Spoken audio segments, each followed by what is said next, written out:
আসসালামু আলাইকুম এভরিওয়ান। আজকে আমরা জিএসটি কোর্সের একটা কোশ্চেন সলভ করব 2022 সেশনে। বলা আছে r = 8 cos θ + 6 tan θ কণিকের x অক্ষের ছেদাংশ বের করতে বলছি, তাই না? কণিক বলতে এক বৃত্ত, উপবৃত্ত, পরাবৃত্ত, অধিবৃত্ত যে কোনো কিছু হতে পারে। তা আমরা আগে দেখি সলিউশনটা করি। কি বলা আছে r, তাহলে আমরা একটা জিনিস কিন্তু জানি। কি জানি? এই যে x = জানি হচ্ছে r cos θ আর y = জানি হচ্ছে r sin θ, অর্থাৎ পোলার যদি থাকে কার্টেসীয় আকারে নিয়ে আসা যায় এই ফর্মুলা। তাহলে আমরা কি করবো? ভাবে r দ্বারা গুণ করে দেব। তাহলে কি হবে? r square. তাহলে এখানে কত হবে? 8r cos θ + 6r sin θ, তাই না? তাহলে r = কি জানি? √x² + y²। তারপর কি আছে? স্কয়ার। আর এখানে 8x + 6y লেখা যায়। তাহলে এখানে কত হবে বলো? x² + y² - 8x - 6y কত? 0।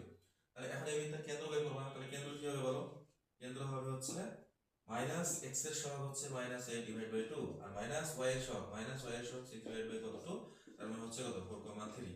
x অক্ষের ছেদাংশের ফর্মুলা কত? x অক্ষের ছেদাংশের ফর্মুলা হচ্ছে x অক্ষের ছেদাংশ ইকুয়াল কত? 2 g² - c। g কত? এখানে g হচ্ছে 4 আর f কত? f হচ্ছে কত? 3। বুঝছি? তাহলে g কত? 4। তাহলে 4 এর উপর স্কয়ার মাইনাস c হচ্ছে 0, কারণ এখানে c এর মান আছে, c এর মান নাই। তাহলে c কত? এখানে 0। তাহলে 0 বসায় দিলাম। তাহলে কত হবে? 2 × 4, তাহলে কত হবে? 8 দেখো। বুঝতে পারছি? হ্যাঁ। তাহলে যদি বলা হয় যে y অক্ষের ছেদাংশ কত হবে? y অক্ষের ছেদাংশ বের করতে গেলে 2 × √x² - c এই ফর্মুলা ইউজ করবা, বের করতে হবে। ওকে, ধন্যবাদ সবাইকে।